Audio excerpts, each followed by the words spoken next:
This is Jerry Mason, the Kickin Lawyer, and I'm inviting everyone to join us every Tuesday at 5 p.m. on the Kickin Lawyer fan page on Facebook for Law Talk Live, where we discuss business, politics, current events, and the law. If you miss the live version, you can watch the playback on YouTube or listen on your favorite podcast platform.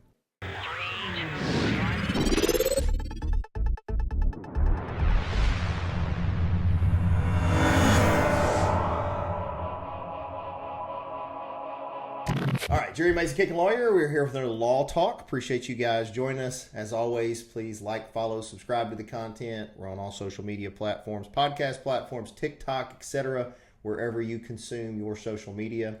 If you haven't, make sure you check out Michelle Allen. She's a local Cry-Like realtor, good friend to our show. Been on it before, local community leader. If you need help buying, selling, renting, leasing real estate, she'd be glad to help you out. If you want to learn to kick and punch, get some discipline, self-control, visit masonsmartialarts.com. We have two businesses, one in Covington and one in Millington. Glad to help you start that journey. And then Jam Books and Records is our new book and record store on the square here in Covington. You can come check us out. It's open Monday through Saturday. And a new business we're launching. My wife is opening Holistic Healthcare and Hormones. And you can visit us on Facebook right now. We have a website should be launching this week, and we'll help you with maximizing your health.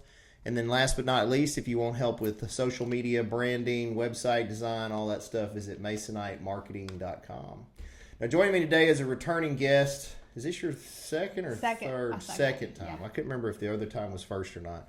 Is Miss Joni Reagan, and she is also a lawyer. Hi. She is the other end of justice, as we've discussed. She's a prosecutor. I think today, though, we're probably going to talk about unlaw stuff, or not necessarily a little bit everything. Hodgepodge. Yeah. So I always like having Joni. I like talking with Joni because, one, Joni's got a great personality, but she's also really intelligent. And then she's real open about talking about relationship stuff, which I think is interesting because I think some women are hesitant to give just as openly their opinion on that kind of stuff, too. And some men are intimidated by that. Yeah. Well, and I mean, that's something we could even talk about. I think that women in your position, like you and my wife, that are sort of like alpha women, because you're very intelligent, attractive, successful women. A lot of guys are intimidated by that. And I think it's funny because I think a lot of guys think it's the opposite.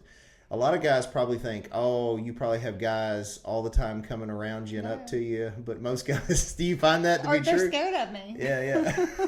They really are. The man-eater. The man-eater. Yeah. You had to throw that one in. Yeah. Well, so does that make it difficult in relationships for you sometimes?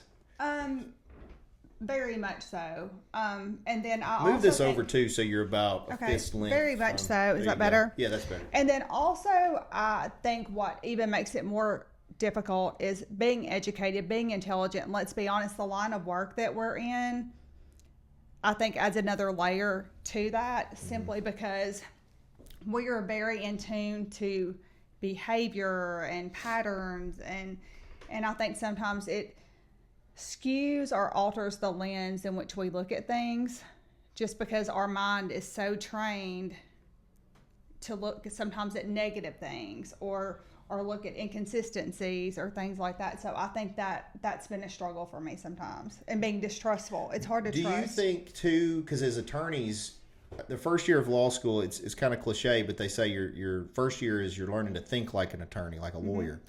But I think there's some truth to that. Because one thing I had to learn to do was it's not just being able to argue, but you have to be able to argue both sides of something. And so I'll find myself, and Madeline will be like, "You're lawyer in me," is what she'll say. Do you ever get that you're? Because sometimes when she'll bring up something. I was once called the prosecutor. Prosecutor. Yes.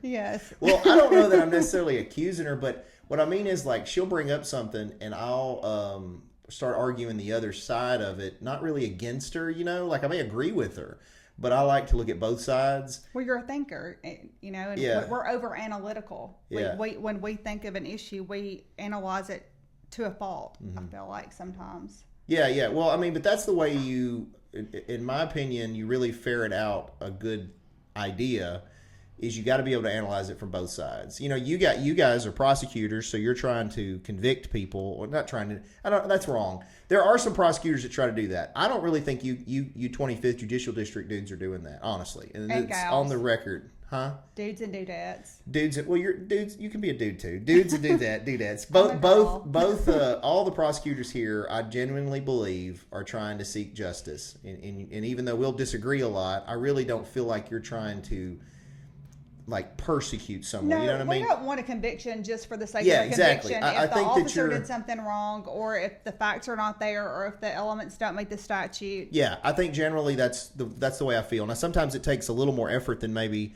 I feel like I should have to do to get to that point, but I think it's because you're just doing your due diligence. And I say you, I mean all of you are doing your due diligence on that side. Now, I will say there are some prosecutors I deal with in Tennessee that I don't think that of.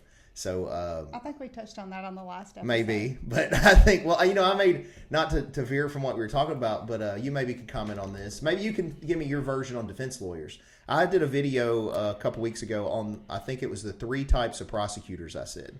And I said one type of prosecutor was lazy. They're just lazy.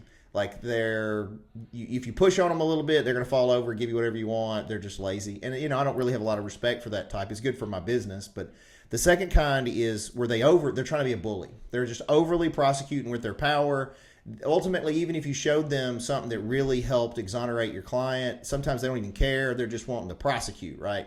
And then you like, have, oh yeah, if you do this, then I'm going to do this. Kind yeah, of deal. or just it doesn't matter. Like, your guy's guilty. Period. Won't listen to anything else. We're going to prosecute. And they're just unreasonable and like power hungry almost. And then the last type is, like I just mentioned, where it's sort of in the middle, where I feel like they're really trying to seek justice, right?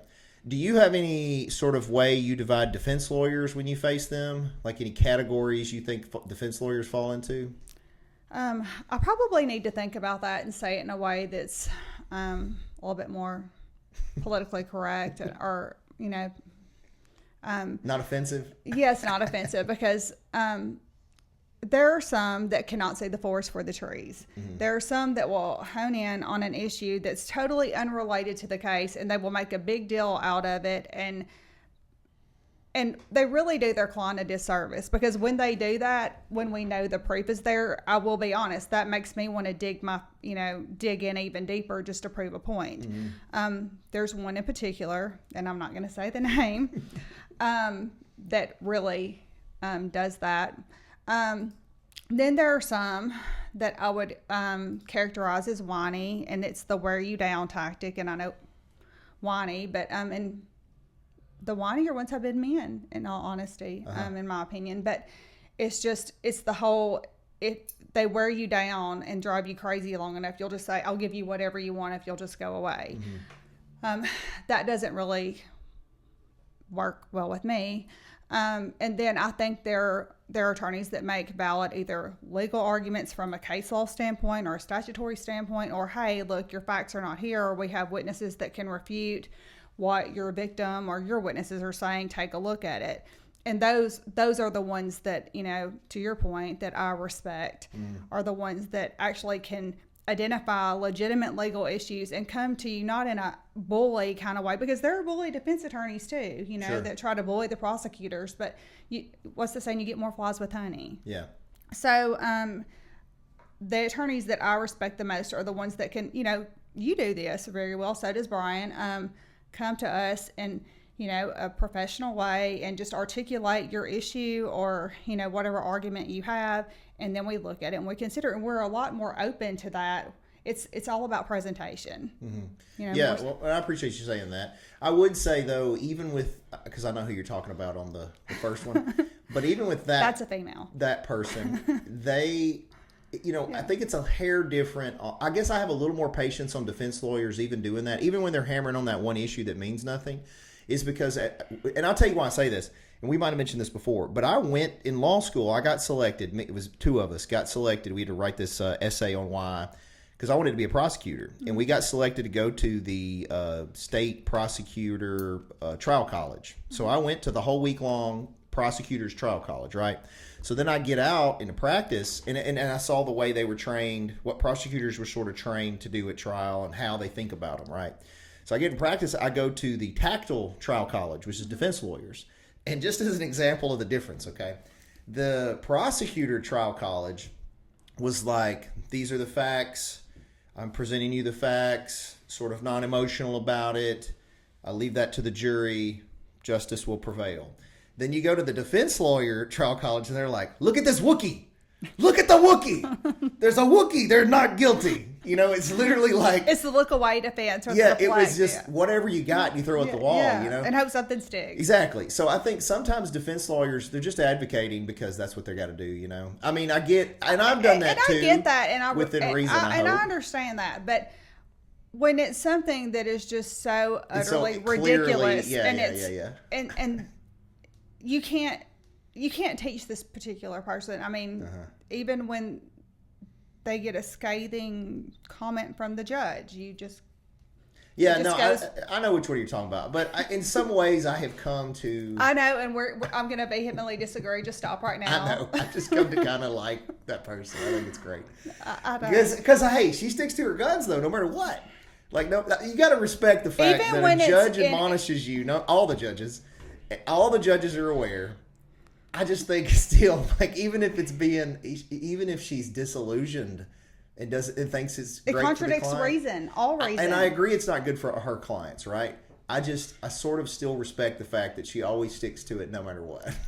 You know what I mean? I don't say it's right. I mean, there was a particular client that had a probation violation. Yeah.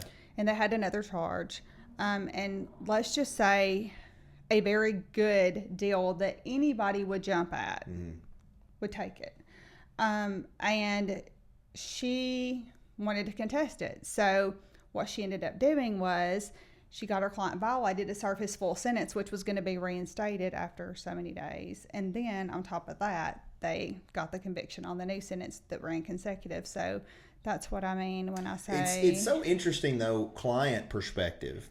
You know, because we've had where clients have hired other people than us or had us and they got somebody else or got us after somebody.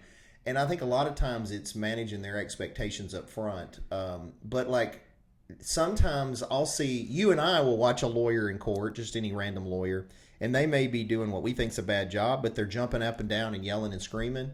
And the client thinks, oh, they're fighting for me. You know, when they don't realize that's theatrics. It's theatrics and it's the opposite. Right. And also, I think clients don't understand, the people in general, a lot of what we argue, and even some lawyers I think struggle with. When you're arguing in court with a judge, the way you're going to argue is different than if it's in front of a jury. Because the judge shouldn't have any emotion on it. You're just probably pissing them off by showing this emotion, right? Right. You can have some, I think, justified passion.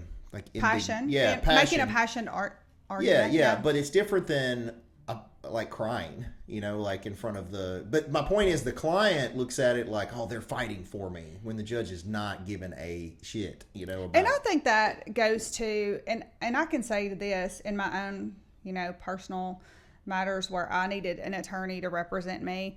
I think in general, the public feels like sometimes they pay all this hard-earned money, and, you know, let's be honest, attorneys aren't cheap.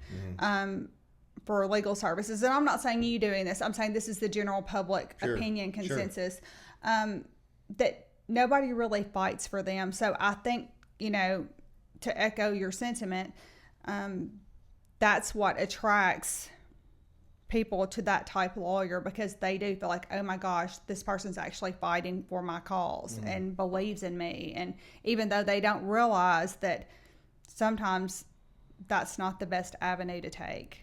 You've been doing the state work, prosecutor work for what? How long? I'm starting my 18th year. 18 years.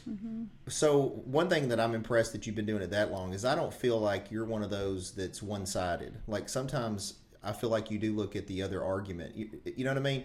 And I found that people that have did you ever do defense work? I think we talked about this before. I had a few cases when I moved back home and I moved back to Dyer County.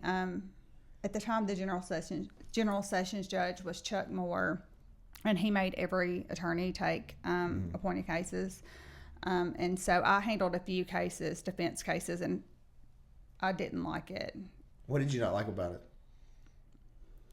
I'm just philosophically a prosecutor. Okay. I mean, you know what I'm saying? Ideologically, I'm very prosecution geared, and it's just who I am. And so you don't like when you know they did it and you're still defending them? Yeah, I mean, no judgment, but I'm just not wired that way. I got you. Well, look, I wasn't either in the beginning. Yeah, I'll be honest. I wasn't Yeah. either. In the beginning, I never thought I'd be a criminal defense lawyer. But what I've told a lot of people that have objections to what I do, because, Brian and I will defend, we've defended some rough folks, people accused of some pretty rough stuff, and sometimes guilty of it. And so I get some blowback sometimes from that. But the people that are giving me the blowback typically are also the ones that are like Second Amendment and my rights. But then when somebody's accused of something and they have a constitutional right to an advocate that's going to fight for them, wait a second. They need to be under the jail. Why are you defending them when it's in the Constitution? So the way I look at it is, and you got a lot of blowback for a particular case that's now resolved that I handled. I felt like that was really unfair. That's funny to me that was the one that blew up like that. And honestly, before that case, I used to think that there was no such thing as bad publicity. And then, now you feel differently. Yeah, and people were literally not wanting to take taekwondo and stuff from us over it. Like, I've been here 30 years teaching martial arts. People have known me, and even people I had done favors for all of a sudden were crapping on me online because I was doing my job.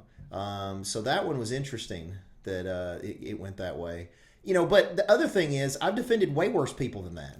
Really, I have. It's all relative for sure. Yeah, well, I guess. That obviously wasn't a good one. But my point is, that's the one they focused on, That's the one they're going to blow up over. They were brutal. Yeah. What was the Facebook page? I don't want to comment on it here, so I don't give the guy any clout. But it got real. I think they changed the name after some time, and I guess it's lost some of the steam now. But it did blow up. It was definitely. What I do appreciate though about all that is, I think the only thing I got attacked on that page was that I didn't wear socks with my suits. They saw that on the news, and that came up. And I think that was kind of it. Like, there really... I was people I was friends with. That was the thing. There was anything on me they could dig up, but that I was associated with this person or this person. Well, look, I was not spared either. I think when you owned the cellar... You asked us to come up there. Oh, yeah, that's right. That we were I forgot about that. And I've been to the cellar maybe 3 times. Mm-hmm. And my picture, we were big buddies and we were all in cahoots. And I hang out at the cellar all the time. Well, let's talk about that, though. Not on that case, but just in general. Because I remember when I was a cop, and you may have heard this, I always heard... you don't want a local lawyer because they're all in bed together, and not like in that way, but in the regard that everybody's in a good old boy system, mm-hmm. And that they're friends with the DA, they're friends with the judge. I am friends with some of you guys, right? But it's to me like a sporting event. I did martial arts, and we go fight another human, right? And then being that human, when we were fighting, are trying to beat the crap out of each other. But as soon as we step out, we're friends. We can go have a beer. So to me, it's very similar, the relationship that I have with prosecutors that I like, where we can go literally hang out. I'm not talking about me and you. I'm talking about in general. I know what you mean. I know, but as soon as I say that, there's I know. So my point is, the prosecutors and defense lawyers can be social together. And I don't think, if they're good at least, that it directly affects how they're going to handle the courtroom, But other thing is, in some ways, for me at least, I think it's a positive because you do get to know me. And I think even just a little thing, like resetting a case, I feel like you guys trust that I'm going to talk with you. I'm going to reset. You know what I mean? Like literally writing the thing on there is an element of trust that some lawyers you wouldn't have because you know me. Well, and also because I know you, I'm sorry, I didn't mean to interrupt, but because I know you, I feel like when you tell me something, I know it's credible. Mm-hmm. There are some attorneys, if they tell me something, I have to go back and verify again. Whereas I feel like when you work with certain prosecutors and certain defense attorneys, your word is your bond and your reputation. Yeah, because I have to work with you all the time. It's not worth it for that one case to mess it up. Correct. Yeah. So I think in that way it's a benefit. But I guess what I was getting at is I've never felt, now that I'm in or part of, I guess, the good old boy system, I've never felt there was like some shadow organization in government that was pulling the strings and prosecuting somebody specifically or helping other people specifically. I don't think it's like that. Matter of fact, I found it to be the opposite. I've had some clients that before they hired me or even during hiring me without listening, they would call certain officials to try to get backdoor help. And I know with one prosecutor in particular, that's both our buddy, If he gets called by like a cop or something, he'll go the opposite. That pisses him off, and he wants to prosecute it more because they're interfering with it. So that's my observation on it. Is it's not like people think. I haven't found it to be this like secret squirrel organization where certain people with clout or money or power are getting treated differently than others. Yeah, I mean, I feel like we're fair. I mean, it all goes to the facts of the case and whether the evidence is there that meets the elements of the crime. If it's there, we go forward. If not, we don't. I don't care if it's someone that lives, that's well known in the community or somebody that nobody knows. I mean, I feel like our office is really good about making a fair assessment of the case and just judging the case on the merits. Yeah, I think so. I think the only time I feel like the economics of it comes in, or social class, would be with bonding, which is not necessarily directly on you guys. And the example would be, you got a client who's indigent and we're appointed, they have some other lawyer that's appointed, right? Mm-hmm. And then they either have a prelim or waive the prelim, and they have a bond that's set at whatever, and it's something they can't make. They're literally sitting there until the indictment period, and then if they get missed over on that indictment period, they're still potentially sitting there. And so I think that's the only time I see where it's definitely an issue. And it's not a target at you guys. I think it's a flaw in the system. And I don't know how you fix that. Nothing to really answer that when they're broke, I don't really know how you fix that. I mean, I see what you're saying. I will say, to our office's credit, I feel like we're pretty good about moving our cases along. And if it's bound over, unless there's a vital lab that we need, because, Judge Neal is pretty... he's pretty structured with regard to his trial calendar. Mm-hmm. So unless there's something that we absolutely don't have that we need, we try to indict that case the very next grand jury. Mm-hmm. And I think we do a pretty good job of moving those cases. Yeah, I think generally you do. I've only had a few along the way that for whatever reason didn't get indicted, the next term coming up. And I think y'all are good at giving us a deadline too, so we can kind of advise the client of that if, waiver or a prelim is going to push it off. For some reason, that made me think of this other question, though, when we were talking the other day. That it's a good time to maybe talk about that. You were talking about, what was it you asked me about women?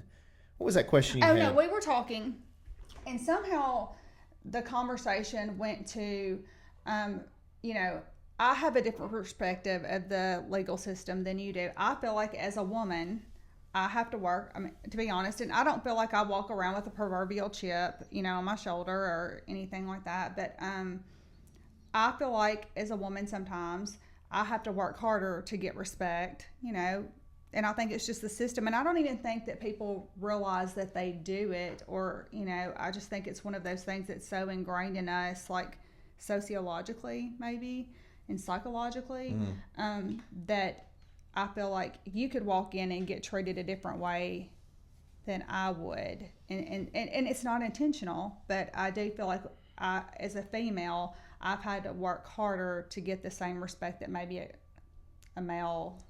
Well, perception is reality. I think I had mentioned that to you before. Well, I don't know about that. That's the next topic. But well, it's reality to you for whatever it is. And I don't live your truth, Joni. So I don't live yours. I can't speak to that. And all I know is how my perception is of it. And I like to think I don't allow, race, gender, all those things to affect me. But the reality is we all have some internal biases one way or the other, That's been ingrained in us as children. Now, I've been raised with strong females in my life.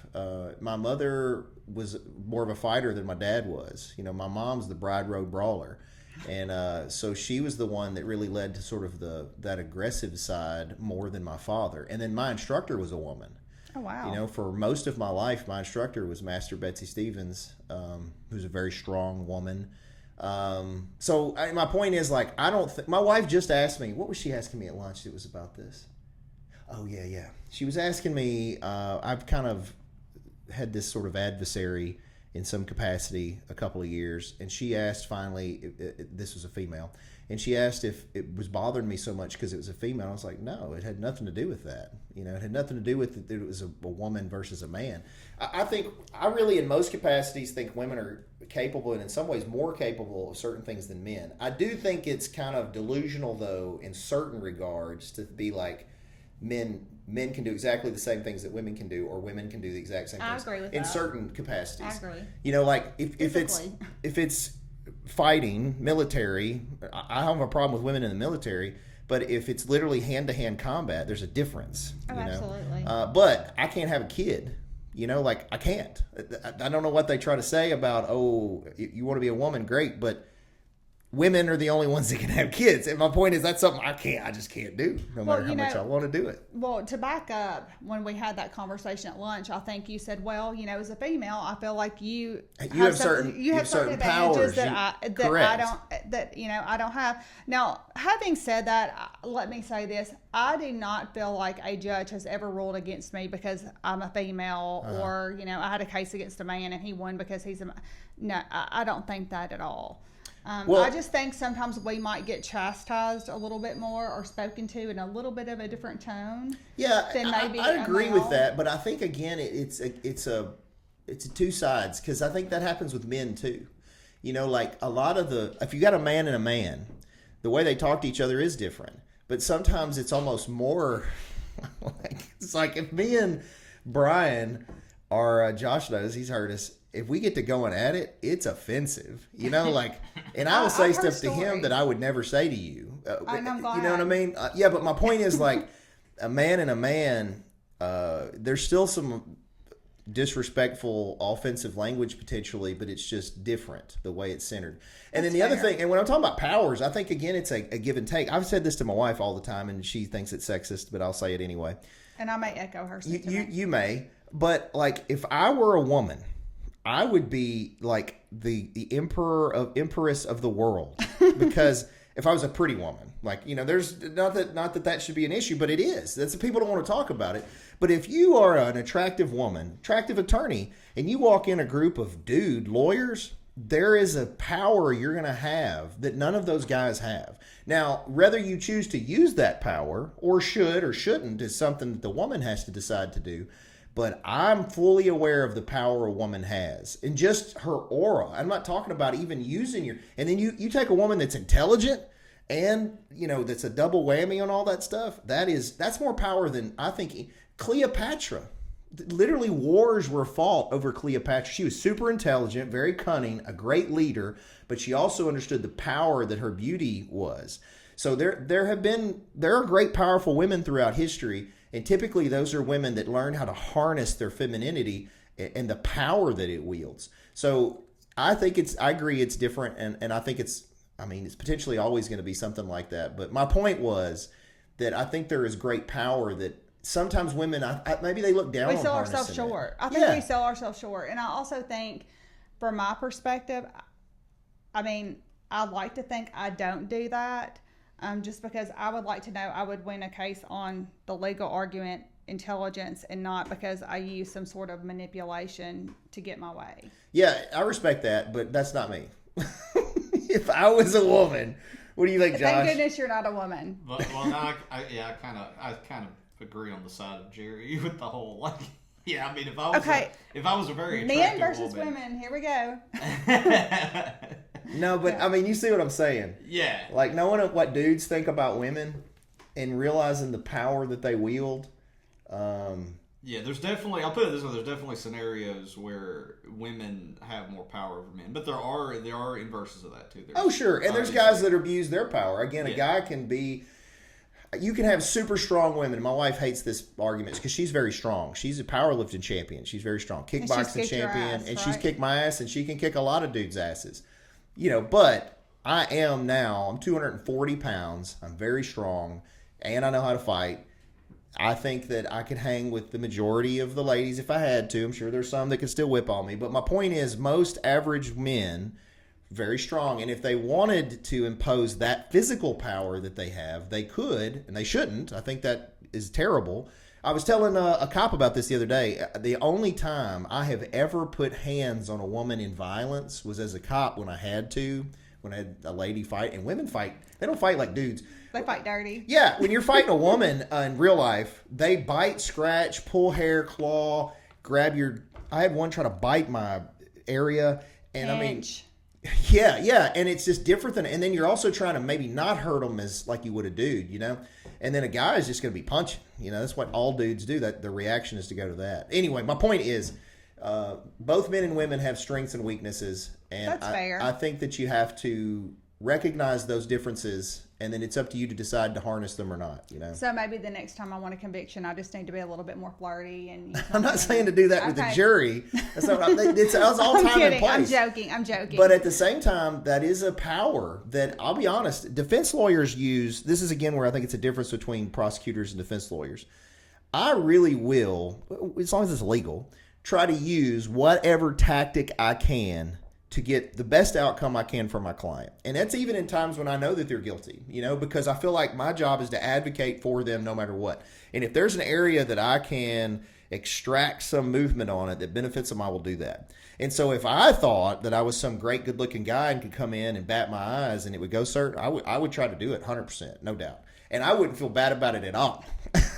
But locally, there really aren't there's no one that I feel like that's going to be effective on. You know what I mean? So, your next door neighbor over here, female, definitely doesn't care. The two of you females here don't care. You know me too well to have any interest in that. So, but my point is, if I felt like it was something I could use as a defense lawyer, I would use it. But I think as a prosecutor, it is a little different. Y'all are held to a slightly different standard than we are. Well, Mike Donovan, who, he hired me, he would always say, we wear the white hat, we're held to a higher standard. And whether that's fair or not, I do feel like we are expected to behave differently, present differently. And so I wouldn't feel good about going about it that way. And also, I would not want to give the defendant any reason to appeal. Mm-hmm. And I think that would look bad on the state if that argument was ever made that, the prosecutor's a little too flirty, or she dressed a little bit too provocatively, or you know what I'm saying? So let's talk about that, just because it switches the subject, but it's still male, female. What do you feel about, how do I ask this without sounding like an asshole? Well, just go ahead. You do that well anyway. No, I don't know about that. I don't think I do it without sounding like an asshole. No, I say you do. You sound like an asshole. I sound like an asshole anyway. Yeah, okay, yeah. I would agree with that. I would agree with that. So let's say a lady goes to the gym. Okay.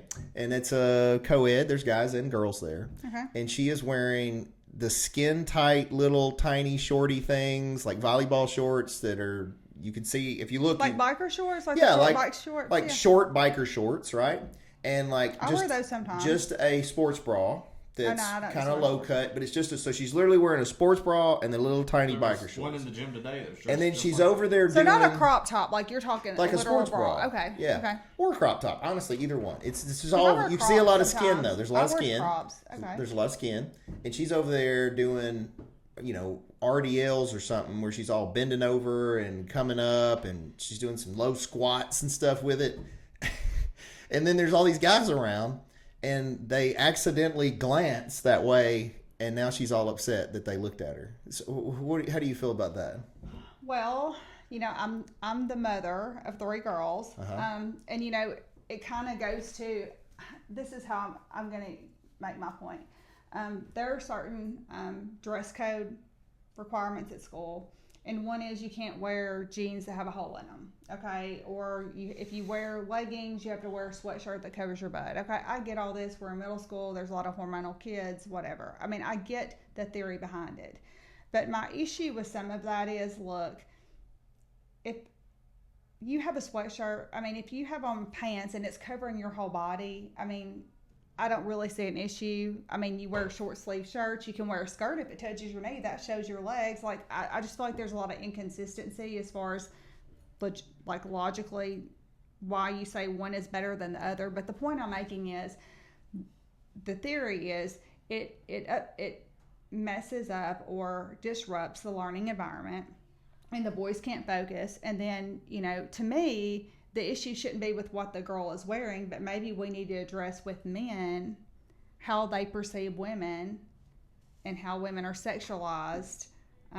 So I see both sides. Yes, I do. But I feel like maybe the issue is more with the way the guys are thinking, and maybe they should be respectful and not just stare at her. I think they should be respectful. And I'm not saying a guy is just sitting there I'm not saying that. Oh, yeah, there will be. And I disagree with that. I agree. I think that's a respect thing. But my point is, if she's half naked and I'm a normal guy. Like, normal's relative, I guess. I'm relatively normal, I guess. And I glance over and I'm like, oh, whoop, and then I look away because it's just there, right? And now she's all pissed at me because I looked. The goods are visible. What do you want me to do? Not look at the goods? Also, yeah, there's been situations similar. I've been at the gym where stuff like that's happened, and sometimes they're just in your eye line. And like, if you're on a specific machine or something, and they're on a machine that's directly across from you, you're not even intentionally looking, and your eyes line just kind of will go that direction naturally, and then it's like, oh, suddenly you're a bad guy but like you said, well, where am I supposed to look? Just at the floor the whole time? Here's the other point I was going to make, and this is, again, not a popular point. So Joni's bringing up all my asshole positions. This sounds so bad, too, because it's not politically correct, but it's true. Guys, heterosexual guys are guys. Like, and I don't think that's going to be programmed out. You take a 13, 14-year-old heterosexual boy that grows into a 46-year-old man, they still have thoughts. It's natural. And then I think as a society, I don't think it's right for us to say, oh, there's something wrong with you because you thought that, or something wrong with you because you felt that. Well, those are natural feelings and desires that have led to the creation of all of humanity, you know?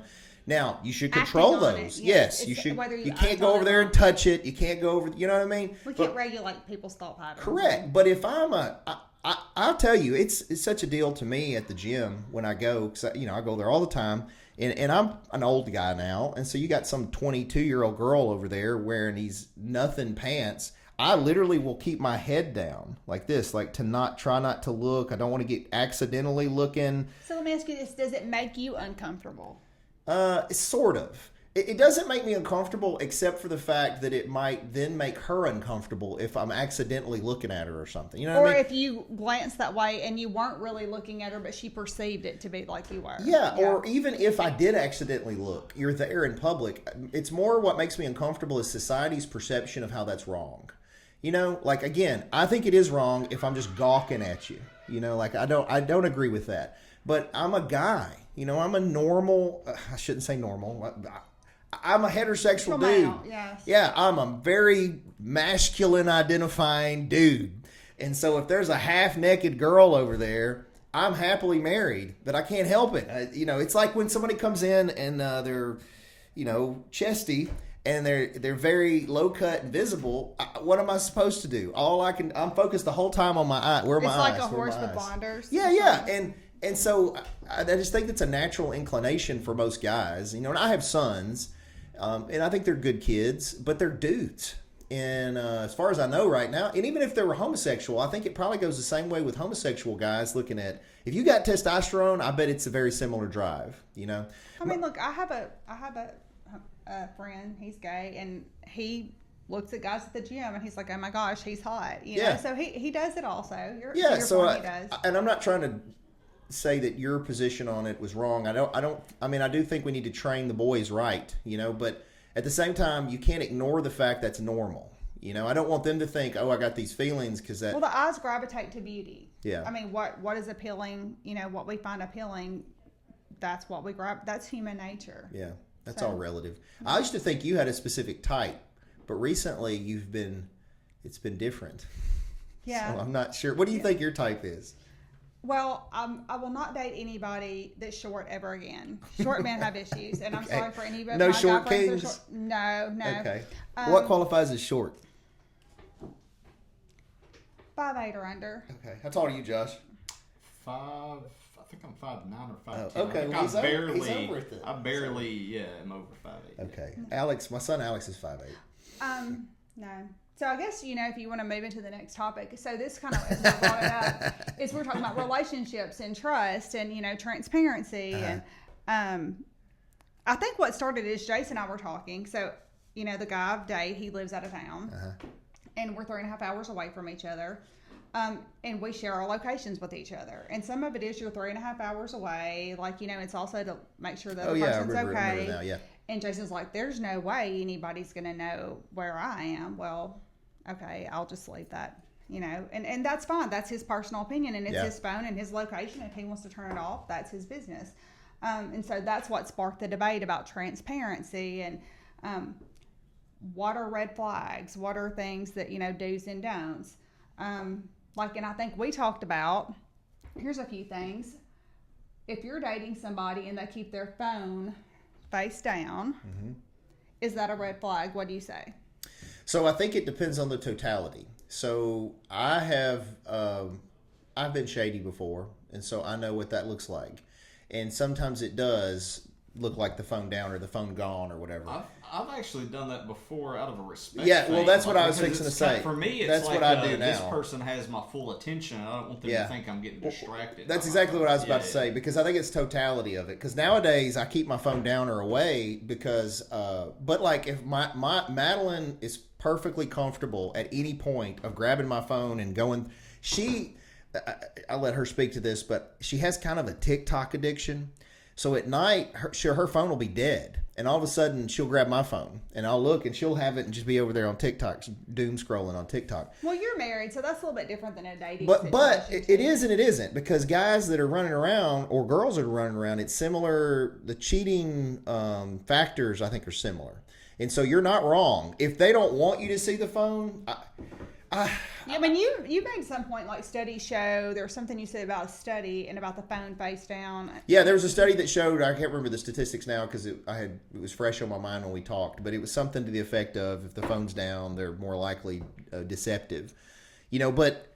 so the guy I'm dating, he's a fireman, and he has had his phone down a few times. Not always. Sometimes it's faced up. And I kind of give him shit about it. And I'm like, oh, your phone's down, you're being sketch. And he's like, look, I keep my phone down because, at the fire department, like I don't want the screen to get messed up or get broken or whatever, so I don't know. I mean, that's interesting. I don't know that I particularly like that excuse, but I think the respect thing is more what, like Josh said, what I go to. I try to either not have it around or have it down when I'm talking, but I guess it's more access is what I'm talking about, is where the trust is for me. Now, it's different when you're married. Like, I wouldn't expect a girlfriend to have access to my phone, honestly. But I will say this. I feel like if you say you're in a committed, serious relationship and somebody said, hey, can I see your phone, and they feel insecure, then if you don't want to give the phone over, there's something there. Well, I think that one thing I've learned is if there's a breach of trust on either part, which honestly in any long-term relationship could happen at various degrees. It could be all the way to infidelity or down to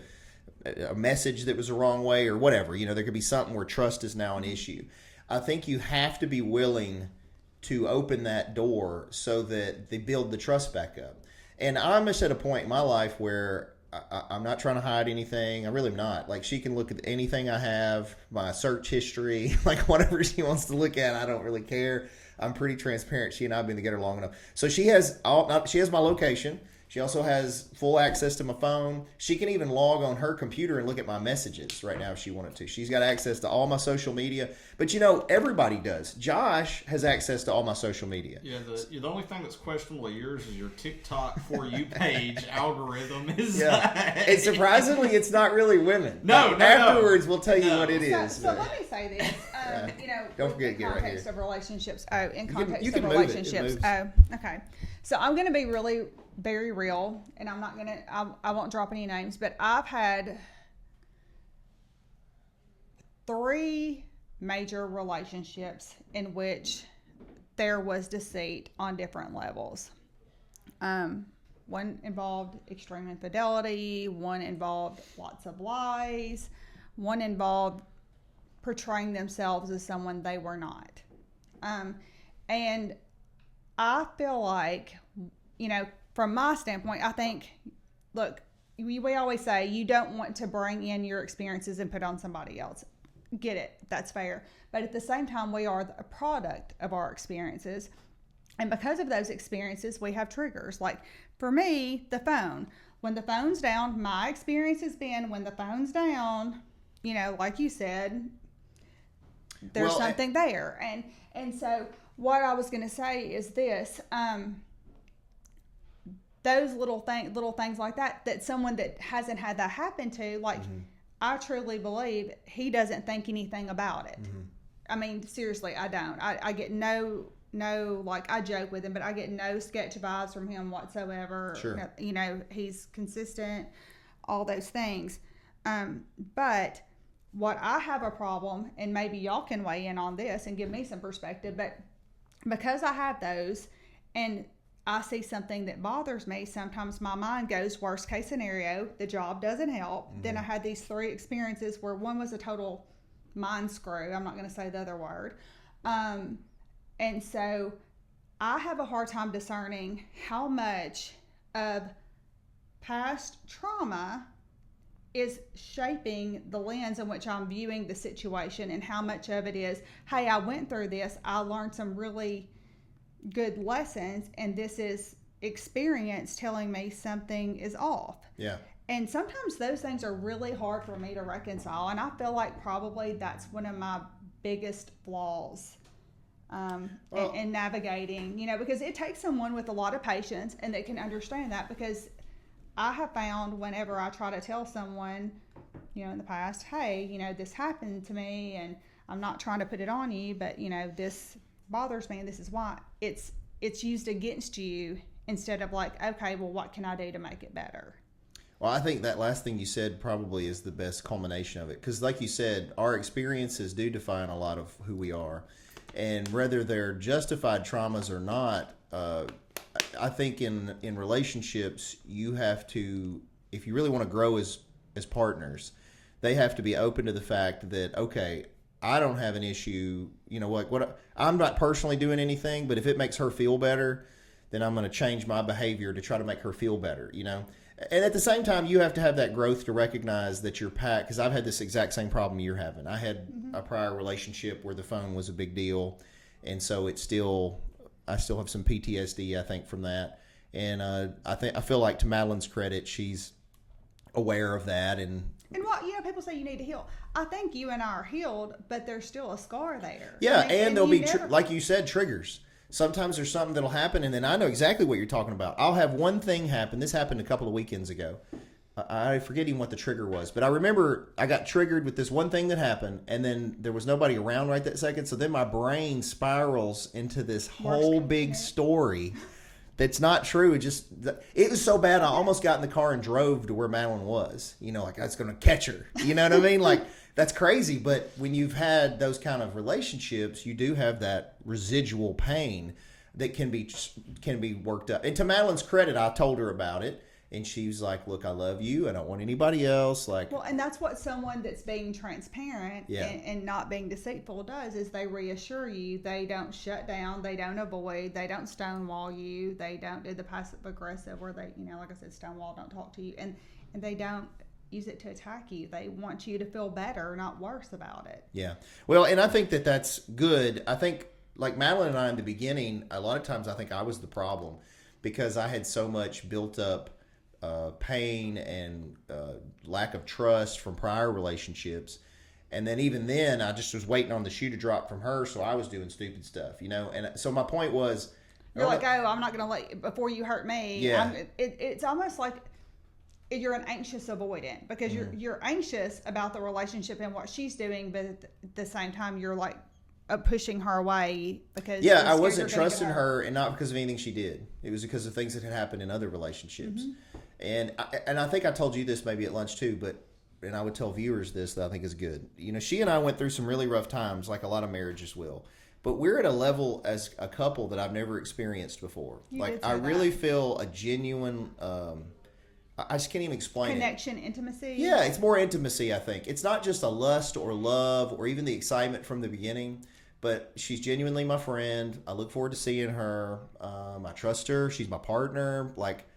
It's just a different relationship than I've ever been in. But my point is, I don't think if we had not survived, most people don't survive the turmoil, right? That rough part. You got to be willing to work through it. Yeah, you get through that rough part. I want to say, I think there's a level. And now I told her this the other day. I'm excited because assuming we can make it through the next 16 years, I bet there's another level I don't even know about yet, that you get to. I want to be the old people sitting on the porch with our rockers drinking some tea. That's what I want to do. Well, and I feel like too, society's kind of changed as far as, I'm telling you, the dating world's brutal. And I think that, on one hand, look, for me, let's be honest, what do I come in contact with every day? Law enforcement, which you don't want to be involved with somebody you work with. What's the saying? You don't shit where you eat. Yeah. Pardon the expression, and then criminals. Yeah, I mean, you don't wanna do neither of those which either. are dateable. Let's be honest, people. Well, some of So, them, I guess, could be, well, right? no, that's kind of a deal breaker. But anyway, so with these dating apps, it seems from talking to friends that have had these experiences is that everybody is so dispensable, and it's like when you meet somebody, you like them, you feel a connection, you know, and then the first time trouble hits, they don't want to go through the shit with you. Mm-hmm. They want to jump ship and like, okay, it'll be easier just to go on to this other one over here. And that's not growth. That's like avoidant. You're never going to get anywhere with anybody with that mentality. But I feel like nobody, because let's be honest too, when you're in a relationship with someone, especially when you're getting to know each other, there's insecurities. You're scared. You don't know where it's going to go. Like, oh my gosh, I like this person. I'm vulnerable. They can hurt me. And so it brings out some of your ugliness and things that you need to take a hard look at yourself about, and things that you need to change. And people don't like to see things about them they don't like staring them in the face. Mm-hmm. I mean, I you know, like my past and things that have happened, I'm having to really work on those things because I'm starting to see how much I'm working against myself. Yeah. You know. Well, so and that's probably a good transition too, because you're talking about working on yourself. So we both enjoy working out. Yeah. And you still do the orange theory. Yes. And you're doing the lifting. Did you do the 600? Have you done 600 yet? I think I can do 600, but I haven't actually done it yet. I may actually try it this week. It depends on how I feel. I have the Whoop. Did I tell you about that? So I use a Whoop. It like does. a Fitbit, sort of? It's like a Fitbit. Yeah, it gets all this data, and the longer you wear it, the more data it provides to you. It gives you feedback and like rates your strain during the day, tells you when you recovered enough for a real hard workout, rates your sleep quality, a whole bunch of factors. Even tells you if you're sick or not. Like, it's pretty interesting, all the data. So it takes your temperature, body skin temperature, and then blood you can pressure. also, it does, you name it, calorie expenditure, steps, the whole deal. And then it also, though, will tell you can do workouts on it and rate those and like input the tonnage you're lifting, and it tracks all that. Anyway, it's pretty cool. So pretty it's all involved. an app on your phone. You're really paying for the app. This thing is free, and then the app is what you pay the Okay. subscription for. But my point is, it tells you whether you're recovered. Like today, I've got like 97% recovery. So I was going to do a big squat day today, and then in a couple of days, hopefully rest enough to where I can do big deadlift.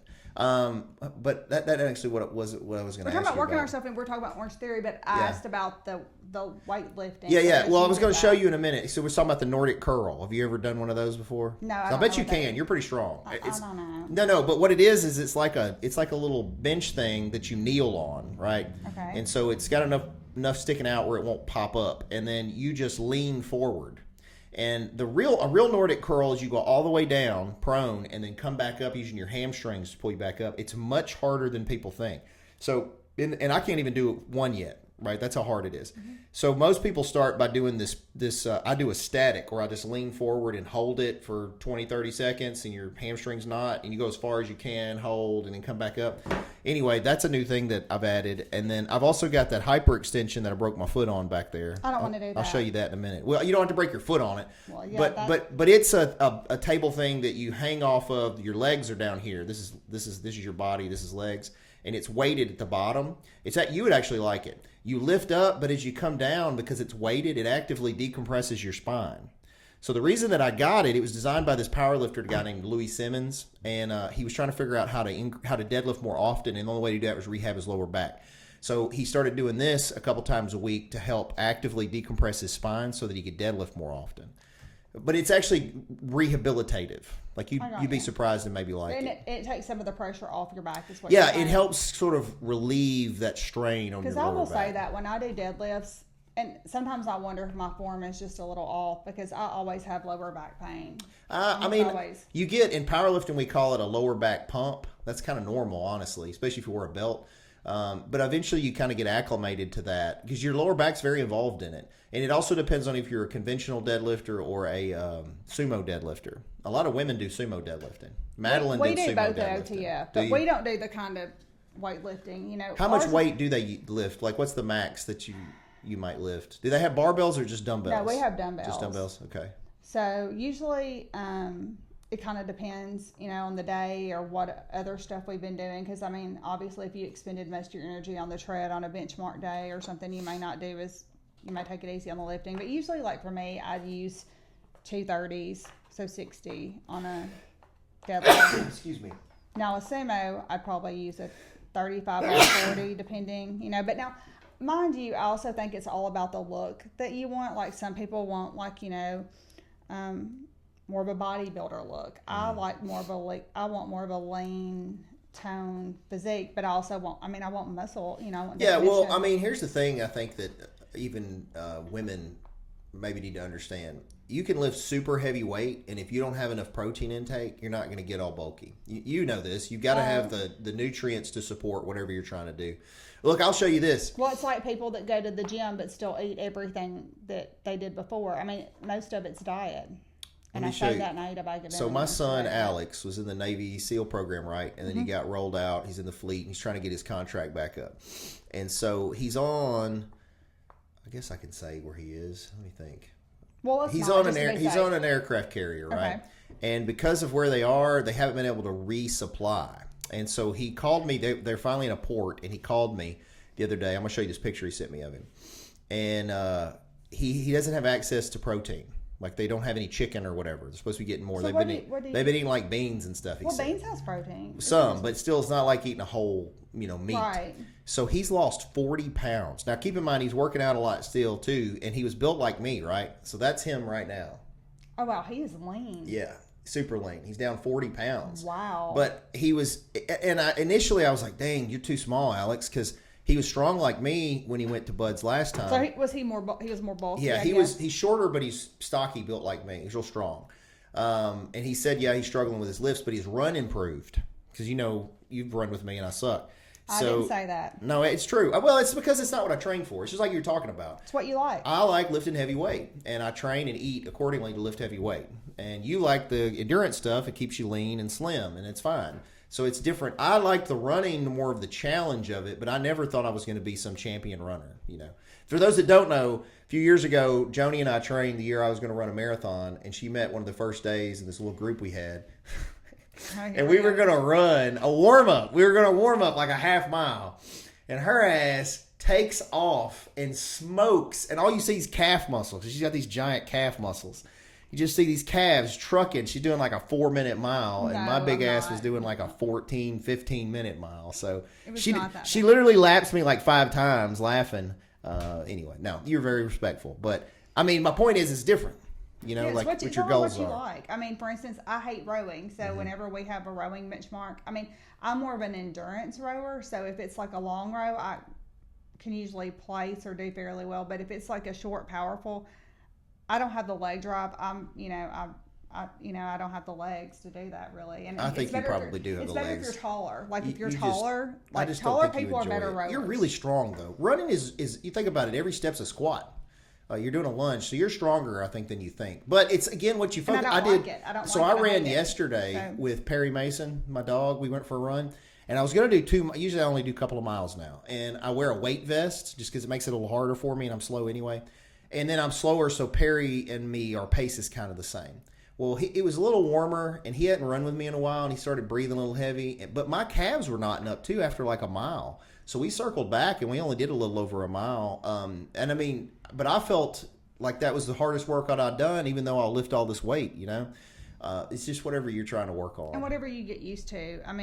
The more you do it, the easier it will be. Well, so what you do, and I still want to come do it with you, Joni. I know you don't think I'm going to do it. I will. I just got to get time to come do it. And here's why. This thing has taught me I'm pretty much above average on all fitness metrics except VO2 max. And the VO2 max level is the new it's a new parameter they're using to show your possibility of longevity, like having better health for longer. Well, it says my VO2 max is average, and all of your Orange Theory stuff, is it theory or therapy? Theory. Your Orange Theory stuff is really good for VO2 max, so I need to come do it. I don't think I do the circle. I don't think mine shows VO2 max. Well, this does. I don't know if that does, but my Whoop does. And I can show you the chart it has. It's got a chart for men and women because Madeline looked at hers. Hers was actually a little better than mine for a woman. But all the working out you do, you'd think mine would be good. But you got to do like the high intensity interval stuff to get the VO2 max up. So my point was, even that 1 mile run was probably better for my VO2 max than all this weightlifting I do. Well, it's good to mix it up because what do they say when your body gets used to doing the same thing? Yeah, you get acclimated to it, and you actually lose some benefit from it. Yeah. So speaking of that, as soon as we're done, I'm gonna go do a nice leg workout back here. I'll show you the Nordic curl Do you do machine. pull-ups? I do. Okay, so I want to learn how to do a pull-up because the guy that does one, and I'm like, I'm not going to do one in front of you because I don't want to look stupid. Well, you're light enough. I've never done one though. They're not. They're well. Here's the thing about pull-ups. This is the reason we don't do those at the gym. So nobody naturally does it during the day. Mm-hmm. It's not a natural movement. So, but push-ups, you push stuff all day. You open doors, you squat Right. during the day. All those things are natural movements. But nobody pulls their body weight up during the day. Very rarely, right?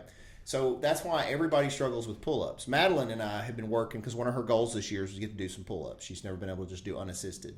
And she's gotten pretty good. But yeah, there's some tricks I can show you that help with the pull-ups. But I do at least 40 a week. I did last October a competition that was raising money for military soldier suicide awareness. And I did 300 pull-ups in, I don't know, like 30 minutes or something like that. It was live, and I did a whole bunch of pull-ups. So you can do it. I mean, it's part of its technique, but it's also muscular endurance like anything else. You know, like push-up to me is not strength. It's muscular endurance. Most people can do one, but if you can do 100, that's you built the endurance. Right. So pull-ups is a little different. You got to get the base strength to do a couple, and then once you do that, it's technique. So you can do it. I don't know. We'll do them right now in a minute. I don't know what. We're already into an hour here because I like talking to Joni. Anything else for the good of the order, Joni? No, I mean, I think we've covered everything. Yeah. I mean, Well, I enjoy talking with you. I think Always. the audience probably likes seeing your perspective, especially since you'll give a woman's perspective and even disagree with me sometimes, which is good. That's what I need. Well, I'm sure Madeline does a pretty good Oh, job yeah, of yeah. that. She'll do that too. And thank you guys for watching. As always, like, follow, subscribe to all the stuff we got. Josh has got that new fancy lower thrower that shows everything. It's just Kickin Lawyer wherever you look at your stuff. And then Michelle Allen is your go-to realtor in the area. If you're going to buy, sell, rent, lease real estate, she'd be glad to help you out. She's with Cry Like Realtor and is a good local leader too, so check her out. If you want to learn to kick and punch, visit Mason's High Octane Martial Arts. Just go to masonsmartialarts.com. We get you some free lessons and get you set up. If you like to read, or if you like signed memorabilia, or if you like records, come to Jam Books and Records on the square here in Covington. It's open Monday through Saturday.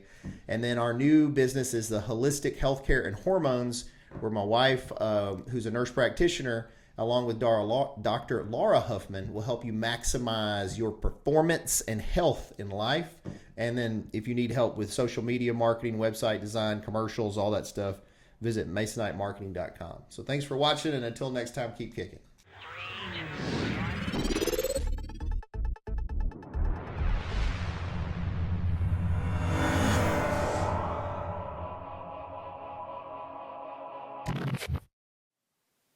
Thanks for watching, guys. Just remember that this is not legal advice or investment advice or business advice. This is for fun and entertainment purposes only.